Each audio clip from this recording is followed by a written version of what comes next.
the right one time, to the left, then pose. Twende reverse. This week, the spotlight is on multi-talented entertainer, The Lucci. The faceless artist prefers to be known for his voice and dance skills. Tuna reverse. Doubling up as a producer, he made Reverse, which was his first beat that has hit about 20 million streams on TikTok alone. Catch The Lucci on Easy Friday at 9:45 p.m. with Shiksha Arora, only on KBC Channel 1.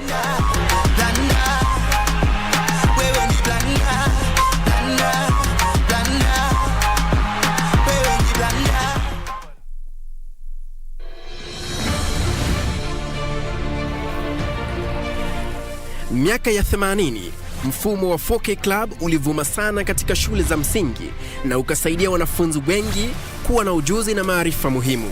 Zamani imeonekana kama kwamba agriculture ama mambo ya kilimo ni kama mambo ambayo yanafanywa na watu ambao hawajasoma, lakini hiyo sio kweli. Hata hivyo vilikosa ladha na vikafifia. Kwa sasa Rais Uhuru Kenyatta amevifufua na kutoa agizo kuwa viwe katika kila shule kote nchini.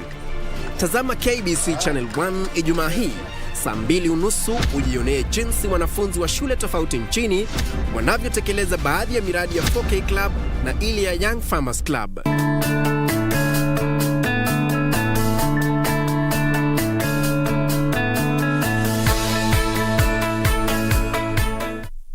The Luo community is regarded as one of the Kenyan communities with the most unique cultural practices and beliefs, and if we narrow down to the kitchen, quite chilling and interesting details about this culture emerge.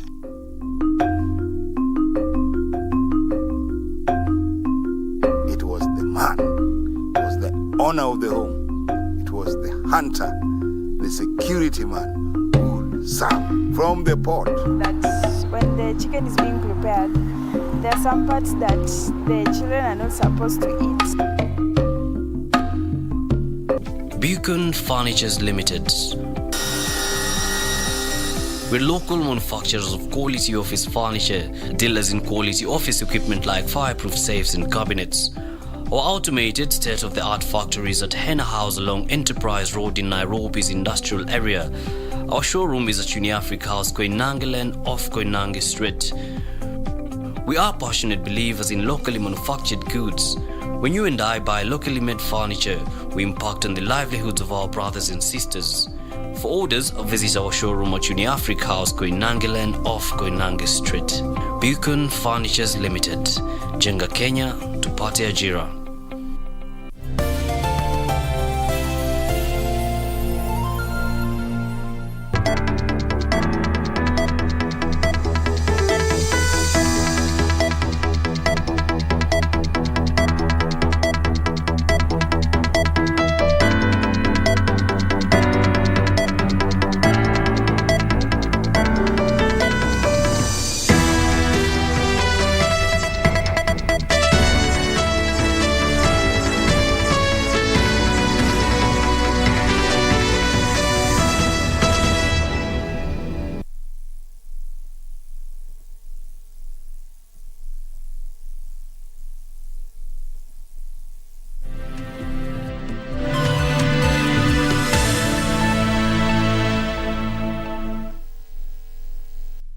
Good afternoon. Thank you for creating time for us. This is KBC. A very warm welcome to the Lunchtime News. My name is Irene Mchuma Odim. On sign language interpretation is Byron Abuli. Do interact with us on our social media platforms at KBC Channel 1 on Facebook, YouTube, and Twitter. Now, this afternoon, we kick off from the county of Bungoma. The Deputy President, William Ruto, is this afternoon in the region selling his agenda ahead of the August 9th general election. This is after his visit in Kiambu County, where he toured Wangige and Kikuyu constituencies, telling the residents why he should be to the top seat this 2022 general election. My colleague Simon Achola is with the DP in Bungoma County. Achola, good afternoon. Tell us what we need to know from the county of Bungoma. Good afternoon to you, Irene. Indeed, we are in your home county, that is Bungoma County. And just looking at the statistics that we have, this county has about 559,850 registered voters.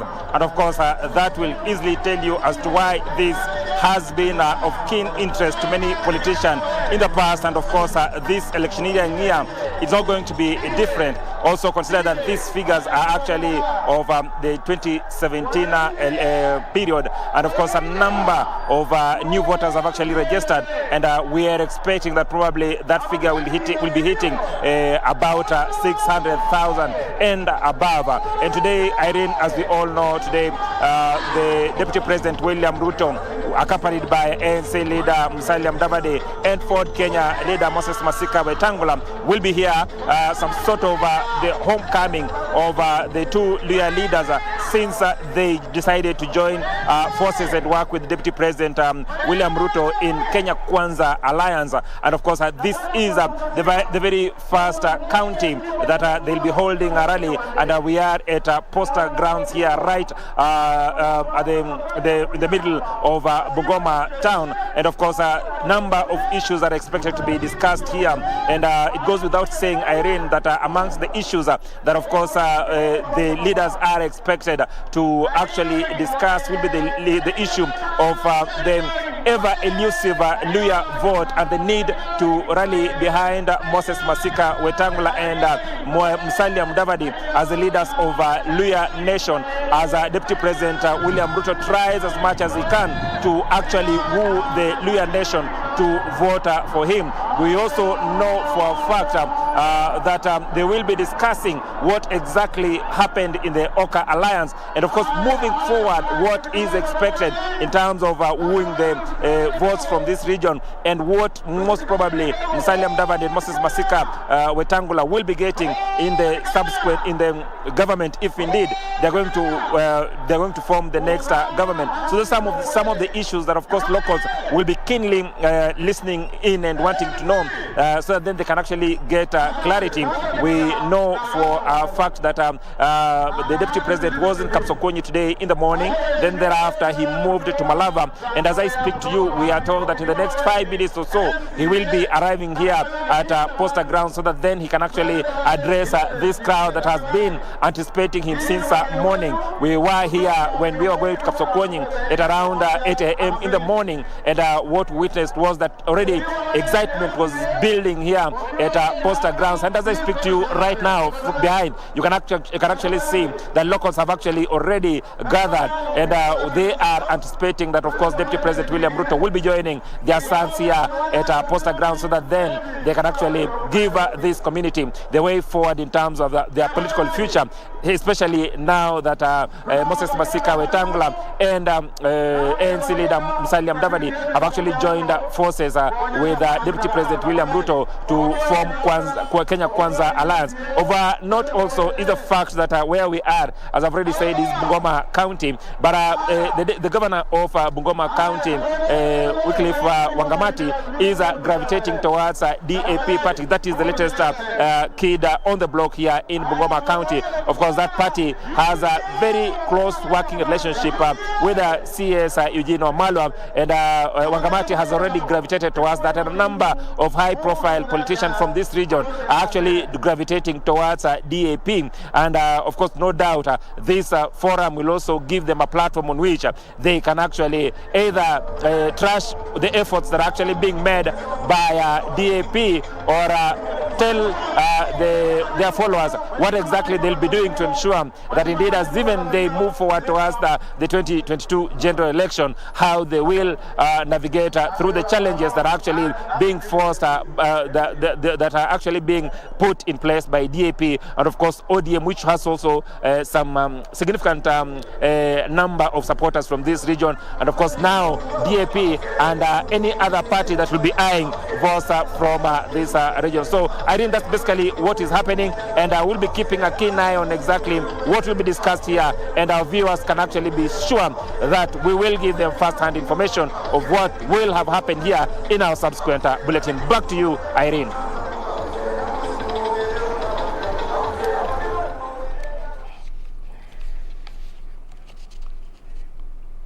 Well done, Achola. Good to have you. Senior journalist Simon Achola reporting live from the county of Bungoma. And just as he say, look forward to having a complete news item from him, this in regards to the campaigns in the county of Bungoma. In other news this afternoon, youth in Baringo County have been urged to register as voters to ensure they have a voice in the upcoming general election. Leaders from the area are also urging the security operators to enhance security in the region to ensure the ongoing voter registration exercise is smooth and attract more people to enlist themselves. As the 6th of February deadline for the second phase of voter listing fast approaches, the Independent Electoral and Boundaries Commission is grappling with voter registration apathy, especially among the youth. 154. In Baringo North, the area member of Parliament William Cheptumo is urging the youth to register as voters so as to choose leaders according to their preferences. Wale vijana wako na ID na wana voters card is 9,784 katika Baringo North. Mimi nataka niombe msasi yeyote, kama uko na kijana yako, msichana yako hajachukua kadi ya voters card, it is very important. Silaha yako kamili ni kura yako, ambayo itakusaidia kumpandisha yule unayempenda na kumshukisha yule amtaki. Kama uko na mtu kwa nyumba yako ana kura, mwambie nenda ukakate kura. Nenda ukakate kura kwa sababu itakufanya uwafanye uamuzi wa busara. They also called for enhancement of security in the area that has in recent weeks been hit by a spate of attacks to ensure a smooth process where no one is locked out. Watu wamekuwa displaced na sidhani kwamba tutaweza kuwa na watu wengi ambao watajiandikisha kama wapiga kura kwa sababu ya mambo ya insecurity imewaffect wao. So ningeliomba kwamba ni lazima serikali waweke mkakati, wakitaka kwanza waone kwamba watu wetu wameweza kujiandikisha, ni lazima waweke usalama ndio watu waweze kurudi na waweze kujiandikisha. Meanwhile, a lobby group known as the Grassroots Veteran Political Professionals wants the IEBC to come clear on voter transfer window. The group's Kisauni Sub-County Chairman Caleb Ngwena says that many Kenyans who had moved as a result of the COVID-19 pandemic might be locked out due to the processes involved in transferring polling centers. They have given restrictions on the procedure that if you want to transfer your vote, you must have a letter from area chief. These are implications avoiding people to go and transfer because every year there is transfer, these movements, urban to rural. And some people are here. About 40,000 people are going to be locked out in voting because they have not transferred their vote.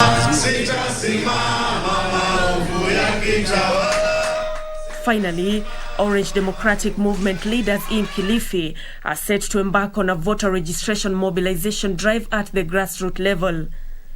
The move, they hope, will boost the Azimio la Umoja movement followers in the region. Ukitoka hapa mhakikishe mambo ya kuandikisha kura yanaendelea.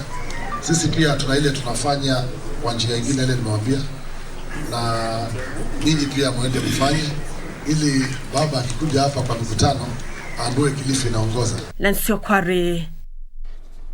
DNA tests on the 25 bodies retrieved from the Yala River to ascertain their identity will be concluded in the next 24 hours. Government pathologist Johansen Odwor says the condition of some of the bodies has made it difficult to conclude the exercise early.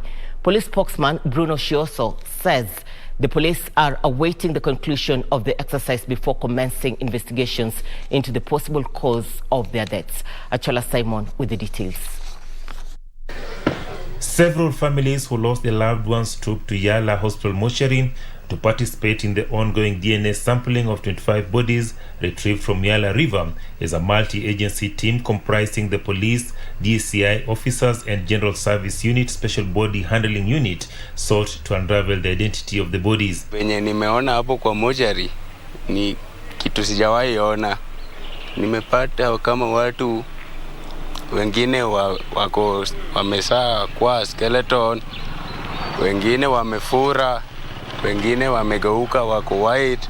The decomposing state of some of the bodies have made it difficult for the team to carry out the DNA matching, even as they remain confident of concluding the exercise in the next 24 hours. part of the investigation right now conducted by the experts here, apart from documenting the bodies in a professional manner, they are also collecting samples, starting with the DNA of the bodies that should be profiled, so that when the investigators now go around doing that informal investigations and collecting DNA from samples from the relatives, they can be able to match later. A family of 57-year-old man who was abducted in Busia in 2020 has already identified his body, as many more families wait anxiously for the identification of the remaining bodies. Police spokesman Bruno Socio said upon conclusion of the identification, police will begin investigations to ascertain the motive behind the killings. The DCI forensic team, after the postmortem, will now again do now the formal investigations. They'll go around the country, visiting all those families that might be having missing persons, record their statements, and see how they can they can proceed with it. A family in Nyandarua County is demanding justice following the death of 2 members of the family in a road accident at Kamandura area along the Nairobi-Nakuru highway last Friday.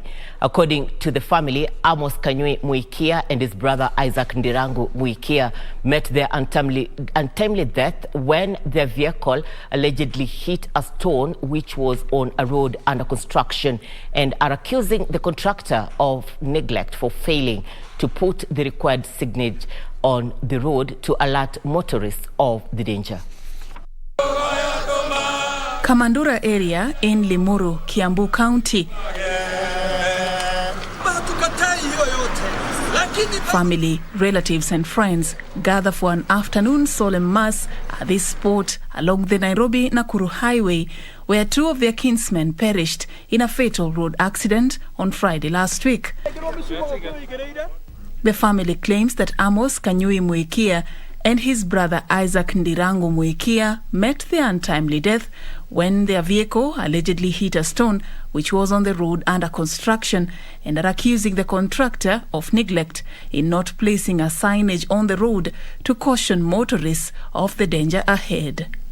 Hawa wanajenga barabara kweli wawe makini sana wanapofanya kazi, na wawe wakieka vibandiko kumaanisha kuonyesha ya kwamba hapo pengine kunaweza kuwa na hatari, na watu waje kwa mwendo wa pole.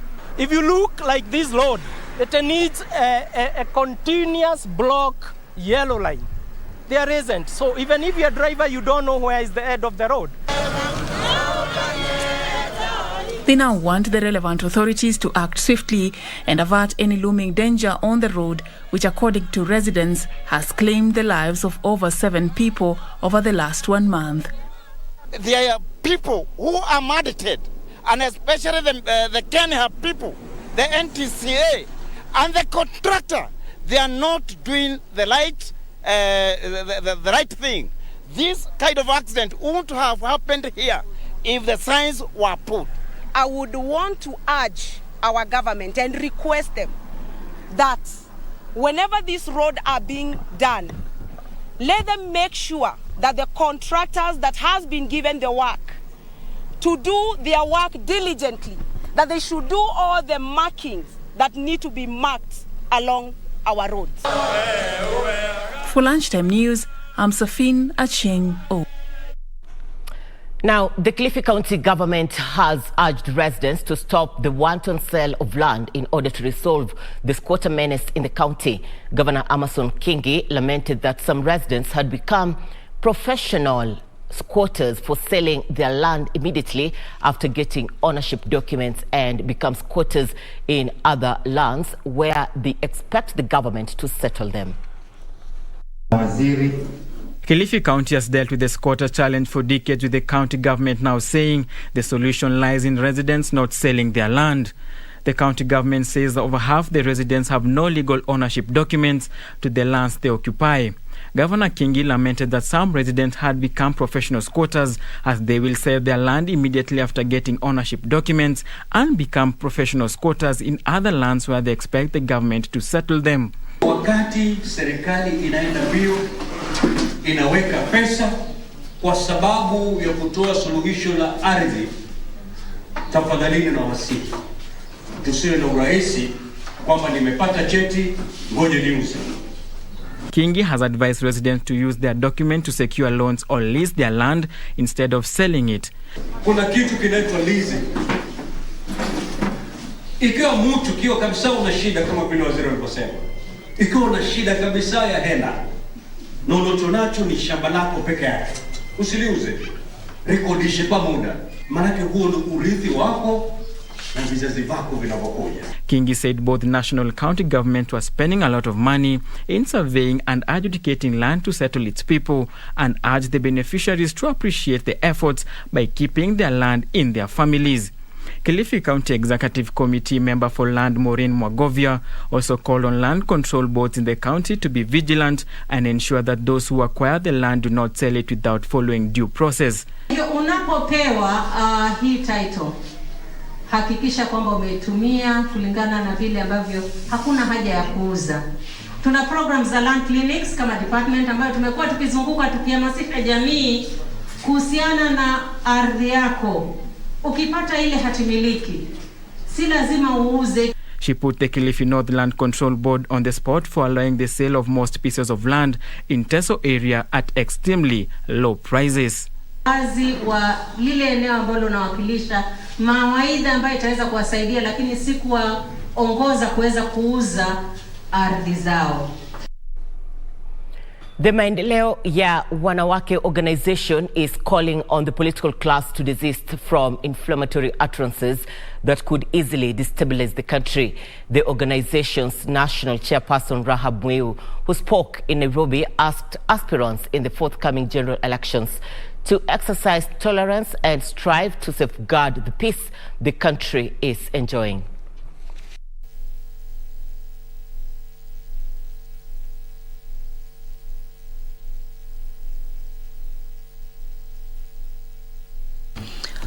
Maendeleo ya Wanawake organization is calling on political parties and all election stakeholders to shun divisive politics for the sake of the country.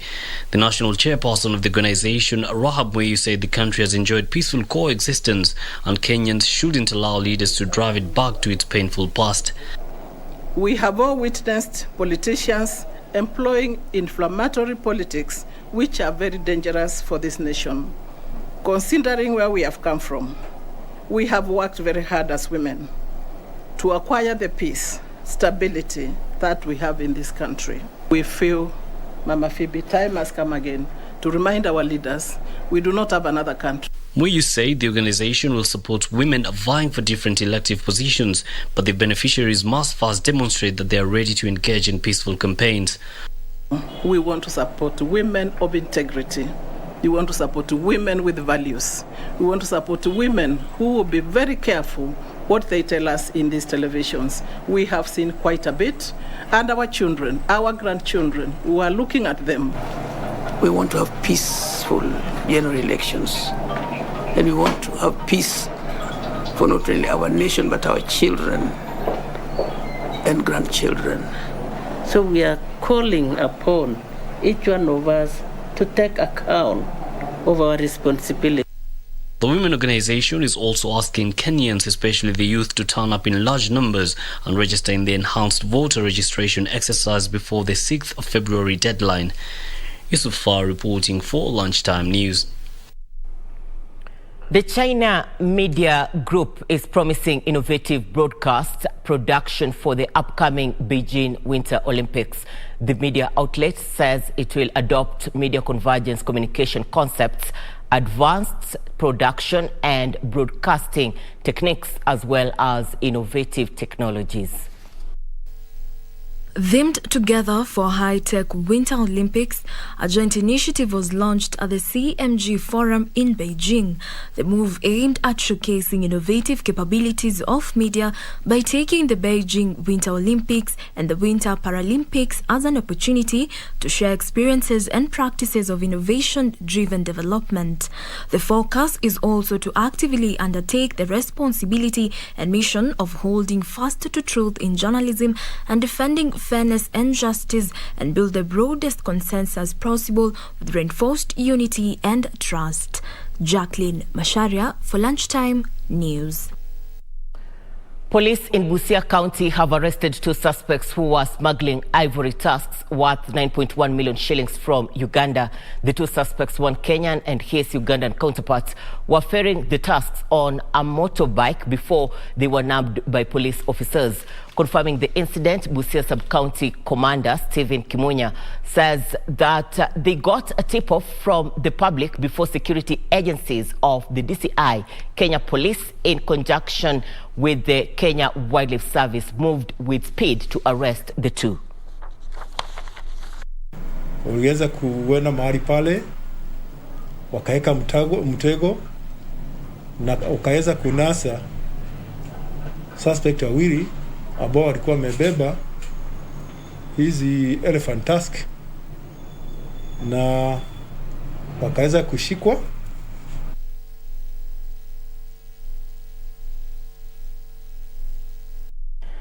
The Kenya Forest Service has called upon Kenyans to join the fight against climate change by planting more trees. James Mwangi, a Kenya Forest Service officer, says that forest cover has gone down due to deforestation and the shamba system that is threatening the ecosystem. Kenyans have been urged to plant trees within their farms in order to reach the targeted 10% forest cover from the current 7%. Speaking during an annual tree planting exercise in Mwingi West, Kenya Forest Service officer James Mwangi noted that deforestation is a big contributor to climate change and urged individuals to take care of the environment. The planting exercise need also to go to everybody's farm, every individual, every community member need to tell the neighbors, need to tell one another that tree planting is a noble exercise so that we cover our soils. Speaking at the same event, long-distance runner Catherine Macau noted that forest conservation would help to improve the climate of the area, which is arid. The annual tree planting exercise, which is in its 10th year, aims at improving food security and productivity, as well as avert diseases related to climate change. Ningefurahia sana ni kwa ajili ya hii mjadala imeanza ya kupanda miti kwa sababu in future itatusaidia na itasaidia kwa climate issues kwa upande wetu wa upande wa Kambani. Climate change is affecting everybody and food security is going to be an issue. Food productivity, diseases are going to be increased. So one of the ways, the little ways we can do is to make sure that we restore our environment by planting trees. From environmental concerns, let's now get back to politics. A section of women leaders have challenged women to come out and seize leadership positions in August polls in order to have enough women representation at various levels. Speaking in Migori, the women leaders urged their folk not to shy away from battling it out with men in the forthcoming general election. Speaking in Migori during a voter registration drive, the leaders who decried low representation of women in legislative and other positions in the country urged women to seek leadership positions in August polls. Tokeze wasimame viti zote. Si moja. With less than 200 days before Kenyans go to the polls, the leaders led by ODM Party Women League representative Beth Siengo asked women to get out of their comfort zones and campaign like their male counterparts. MCS, MPs, senators, governors, wote wajiandikishe na wajitokeze watafute uongozi Kenya yetu mzima. And the race for Embakasi Central constituency seat has gathered momentum after Kikuyu elders and the Borana Council of Elders endorsed Nairobi County Assembly Majority Leader Abdi Guyo for the post. Kwa uwezo ya Mwenyezi Mungu na mapenzi yake na nyinyi kunishikilia, nitakuwa mbunge wenu mwezi wa 8, tarehe 9 mwezi wa 8 Agosti miaka 2022. Ushukuru sana. Nataka kuwapongeza nyinyi wote ambao mmeweza kuja hapa kusimama na sisi na kusimama na Guyo. Mmemvalisha mavazi na mkampatia nguvu.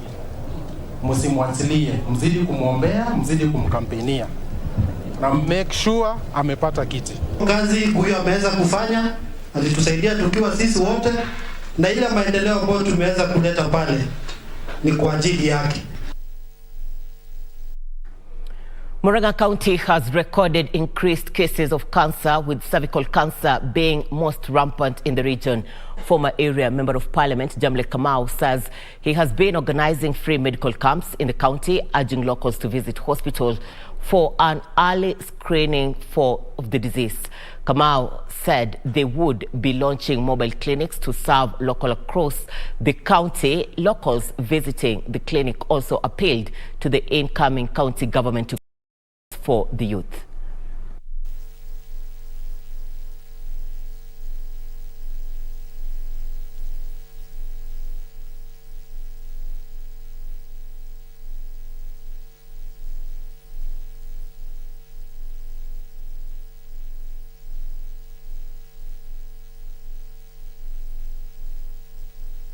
It is a clear indication that there is a challenge in matters health in Murang'a County and perhaps in entire Mount Kenya or even Kenya itself.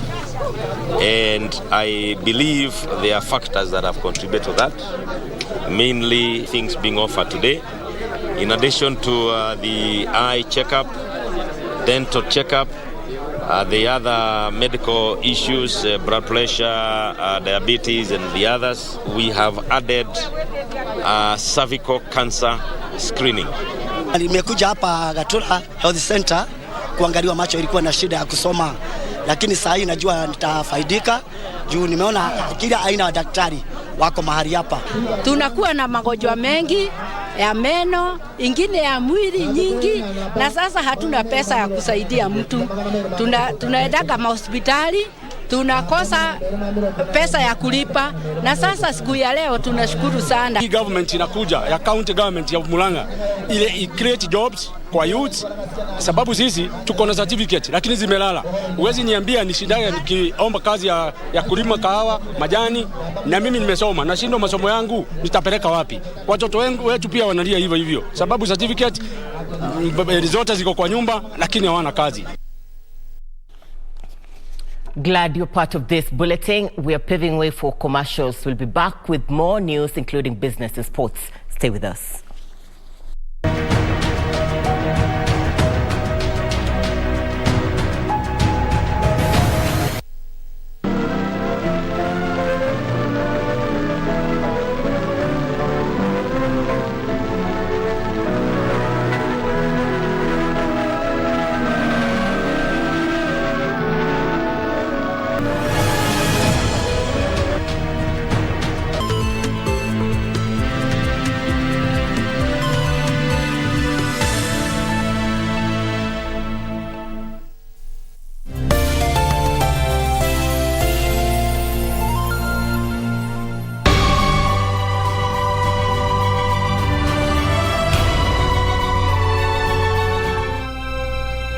Taking Isaac to Moriah, we'll sacrifice to the Lord. Father, why do we sacrifice? We sacrifice out of obedience. It's how we worship. My God! Have mercy, oh God! Where is the lamb for the burnt offering? The Lord will provide himself a lamb.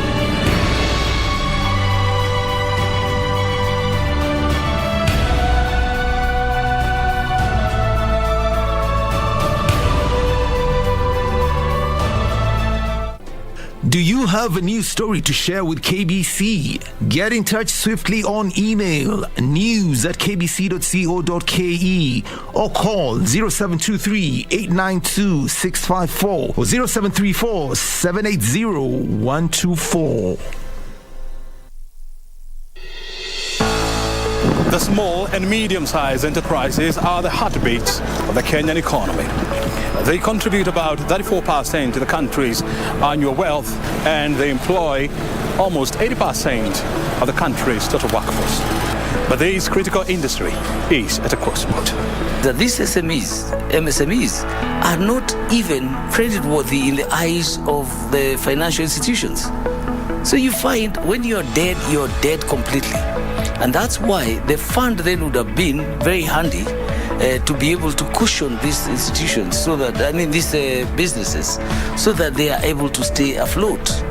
This week on Inside the Government, we talk to the chairperson of Micro and Small Enterprises Authority, James Moreu, on what the fund is doing to jumpstart this critical industry, right here on KBC Channel 1.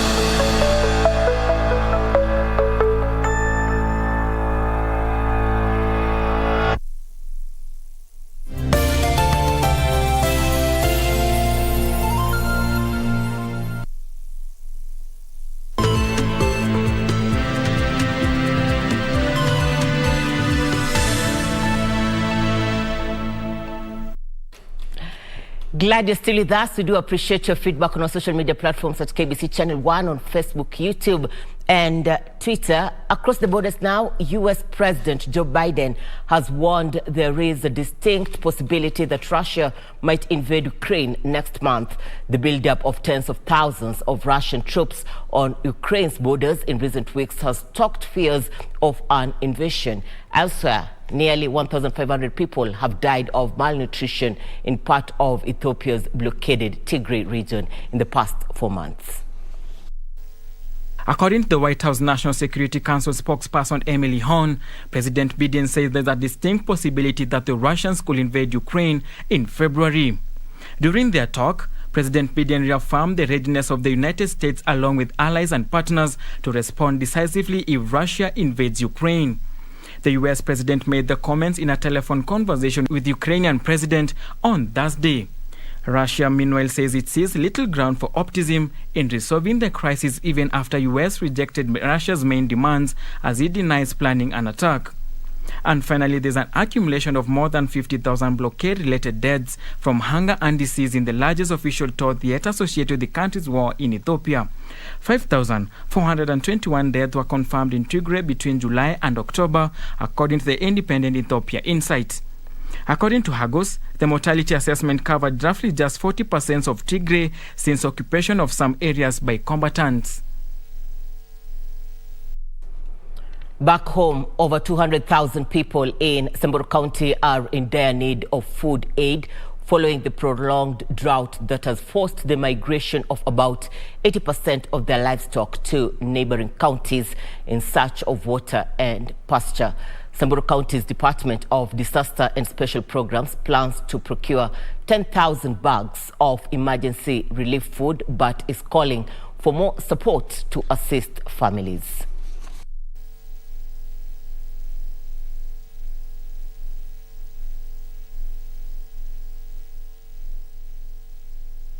Analia mam chakula tunakosa hata kitu ya kupatia mbaya, naamua tu nipatia, nachota hata maji napatia mtoto maji hivyo, kwa maana hakuna kitu kingine anapaya. Watoto hata pia asubuhi wataka kwenda shule juu ya njaa. Sasa tunaona tunaumia sana, na tunataka watoto wasome. Huko msituni mali kukiwa na ng'ombe 2 imekufa yote. Sasa tunabaki tu hivyo. Watoto wanakuja nyumbani, wanakunywa maji na kurudi shule. Naomba serikali yetu tukufu itusaidie tupate hata chakula peke yake ya kulisha sisi wenyewe na hiyo watoto.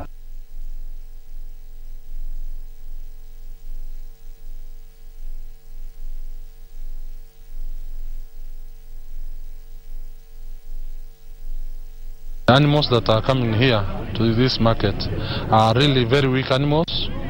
Some of them are even collapsing in this market, and the prices have reduced by around 90%.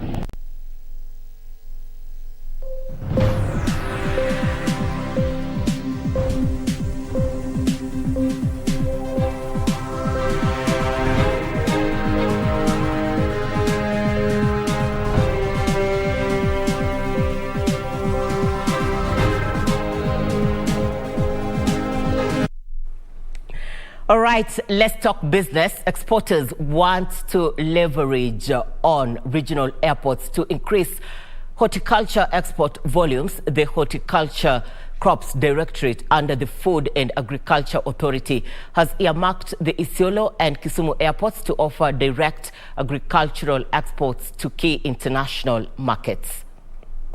Kenya Airways will start a cargo route between Kisumu and the United Arab Emirates next month.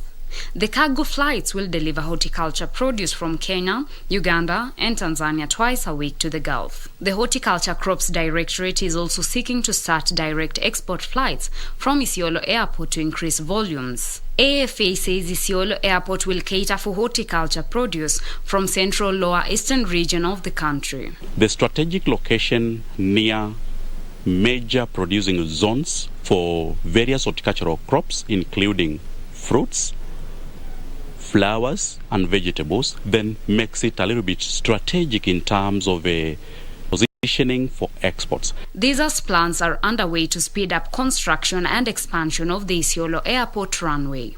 The Kisumu and Isiolo airports are earmarked to reduce perishable horticulture produce inspection and clearance at JKIA in a bid to reduce post-harvest losses. We need to laud the government in terms of opening and decongesting Jomo Kenyatta International Airports and opening new airports in various parts which are nearer the production zones. From January to November last year, Kenya exported horticulture products worth 145 billion shillings, representing a 6% increase from the previous year. Now, we have a story about a university student who has created an enterprise that will ensure he does not tarmac, as it were, upon graduation. The business of this fourth-year information and technology student has employed 14 pairs of hands. Our reporter Yusuf Farah spent an afternoon with Charles Kimani in Waitedhie, Kiambu County, and filed the following report for this week's edition of The Young and Industrious. Take a look.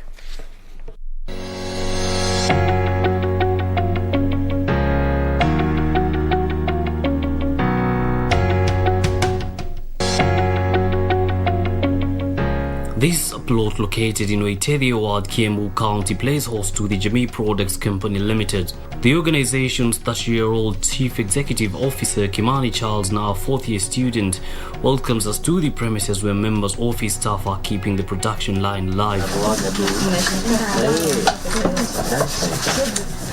This is not where the factory started. Kimani walks us down the memory lane to when the business idea struck his mind. The year 2018, January 83, that's how I started the business. That's when I started the business.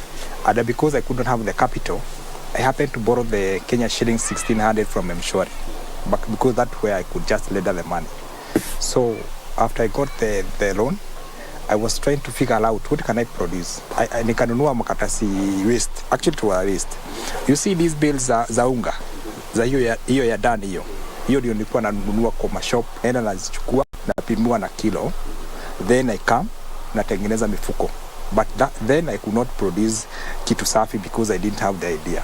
So I maximize that ka profit kidogo until nikaona inaanza kugrow.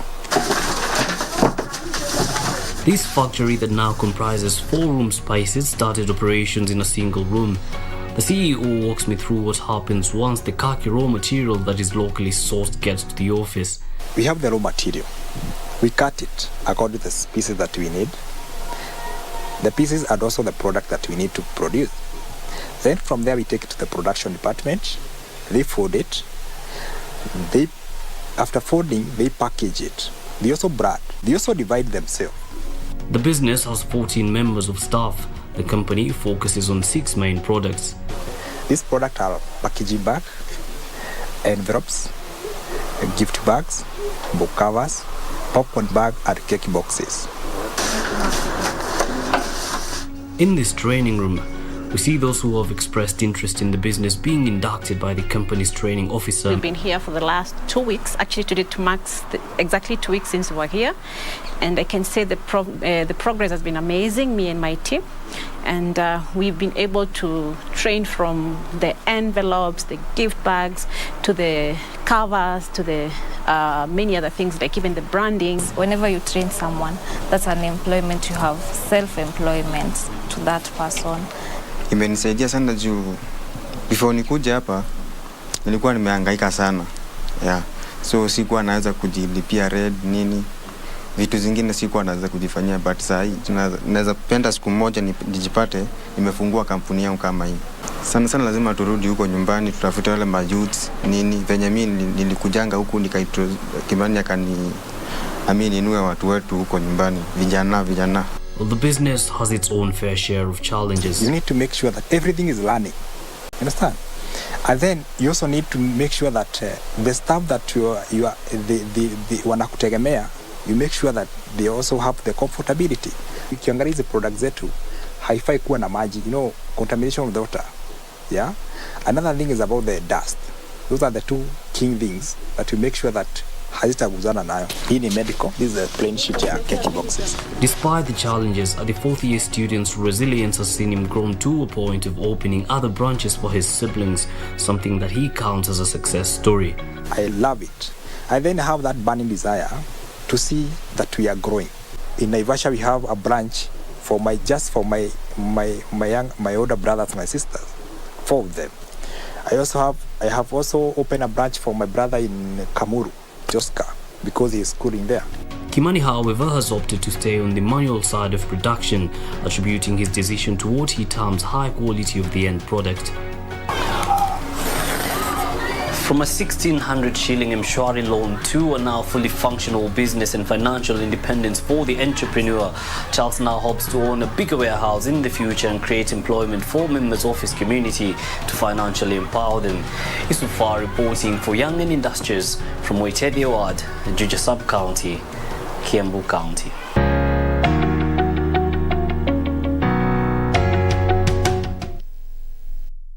Mumias Sugar employees are demanding for their arrears to be settled before a new management takes over the running of the miller. The employees are calling on the government to intervene to have their arrears settled. Here now are the details of this and other stories in our corporate briefs. Mumias Sugar Company employees claim the miller is yet to resettle salary arrears that have been pending for 15 years. The employees say they feel neglected in the leasing process of the miller. Eti sisi wafanyakazi sisi tuongoche pesa zetu eti baada ya miaka 15 ishi. Alafu 2020 ndio tuanze kuangalia mfanyakazi. Hiyo mnadanganya sisi. I've never been allowed access into the locker, into the company premises to see to it that I recover my money. Meanwhile, Huawei and UNESCO have launched a market-oriented training framework in a bid to create a pool of industry-trained IT students who can better navigate the ever-changing job market. The collaborative framework seeks to incorporate ICT skills at different professional levels in different sectors to benefit each person with practical knowledge and experience that will propel the country's digital economy.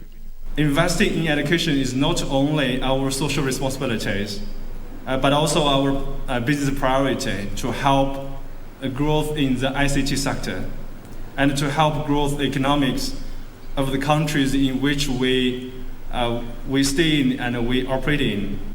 Finally, the East African Breweries Limited has reported a 131% half-year profit growth, driven by margin expansion, prudent cost management, and volume recovery. The company says they had a strong growth across East Africa, with an increased consumer demand that pushed up net sales by 27%. The listed brewer has proposed an interim dividend payout of 3 shillings and 75 cents per share. We've emerged stronger, as you will see, and we've had an exceptional half. We've kept the consumer at our hearts in everything that we've done, whether it's brand innovation or whether it's retail or channel innovation. We've increased investments in our brands as well as capacity to support the growing consumer demand. And we've also continued to invest in our 2030 sustainability goals. And we've created shareholder value. And we think we are going to continue in a sustainable way. Reporting for Lunchtime News, my name is Ibak Saeed. Passengers who arrive in Rwanda will no longer be required to quarantine, but will need to present a COVID-19 negative PCR test done 72 hours before their arrival in Rwanda. The country announced new regulations easing COVID-19 restrictions following a decline in the number of infections. Here now are the details of this and more stories making headlines across the continent. Rwanda's infections rate has reduced from 6% in December to 2%, and the daily number of confirmed cases has declined from an average of 500 cases to less than 200 cases. Social gatherings and public events have been allowed to resume, with indoor events hosting a maximum of 50% capacity of the venue and outdoor events hosting a maximum of 75% of the venue. The nighttime curfew has also been shortened, and businesses are now required to close by 11 p.m. rather than 9 p.m. Strict guidelines governing the public transport sector remain in place, with the sector continuing to operate at full capacity and bus operators ordered to ensure that all passengers are vaccinated. Restaurants whose clients must be fully vaccinated are to continue operating at a 75% occupancy limit, as are places of worship and bars. Operations of nightclubs and live band entertainment performances, which had been suspended, will resume following approval by the Rwanda Development Board. Meanwhile, the South African Reserve Bank Monetary Policy Committee has decided to raise the repo rate to 4% per annum. Reserve Bank Governor Leseja Kinyango said that the rate hike comes against a backdrop of higher global and local inflation. Given the expected trajectory for headline inflation and upside risk, the MPC believes a gradual rise in repo rate will be sufficient to keep inflation's expectations well anchored and moderate the future path of interest rates. However, economic and financial conditions are expected to remain more volatile for the foreseeable future. GDP is expected to grow by 1.7% in 2022. The deceleration in growth from 2021 to 2022 is primarily a result of the fading rebound from the pandemic, alongside a climb down from high export prices. Finally, the Moroccan government announced the reopening of airspace for flights to and from Morocco as of February 7, 2022. Morocco banned all inbound international passenger flights in November due to concerns. This decision comes in accordance with the legal provisions relating to the management of the state of health emergency and following the recommendations of the scientific and technical commissions. To accompany the implementation of this decision, a technical commission is currently examining the measures to be taken at the border post and conditions required for travelers, which will be announced at a later date. Reporting for Lunchtime News, I am Teresa Mutai.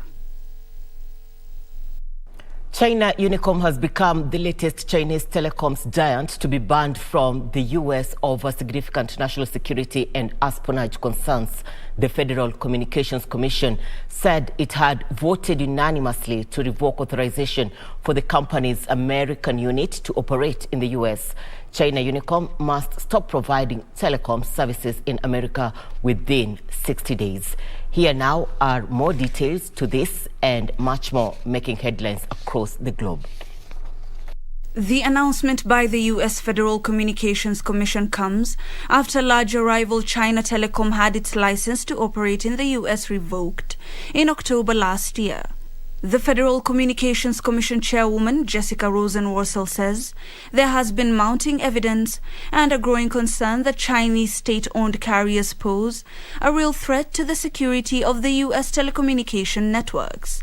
However, Unicom maintains that its American unit has been complying with relevant U.S. laws and regulations and has been a reliable partner of its customers in the past 2 decades. Chinese technology and telecoms firms have been targeted in recent years by U.S. authorities over national security concerns. Meanwhile, Japan's fishing industry has been affected due to the Tonga volcanic eruption and the tsunami that ensued, with tens of thousands of farmed fish killed and several other marine industries damaged. The underwater eruption in Tonga triggered tsunami warnings along Japan's coast as waves more than a meter high headed for its shores. Although no injuries were reported, the fishing industry did not make it through unscathed, with 37 fishing boats across 5 prefectures damaged. Japanese amberjack fish farms have lost about 50,000 fish, and the damage in southern Japan is expected to total more than $250,000. Finally, Apple sales soared in the key Christmas shopping season, despite constraints due to a global shortage of microchips. Sales at the iPhone giant rose 11% to a record $123.9 billion in the October and December period, beating forecasts. Apple said profits were $34.6 billion, up by 20%. Apple has seen purchases skyrocket during the pandemic as people spend more time online. Mac sales were up by 12%, while iPhone sales jumped by 9%. The firm's market value briefly hit the $3 trillion milestone in early January, though its share price has slipped more recently amid weeks of market turmoil.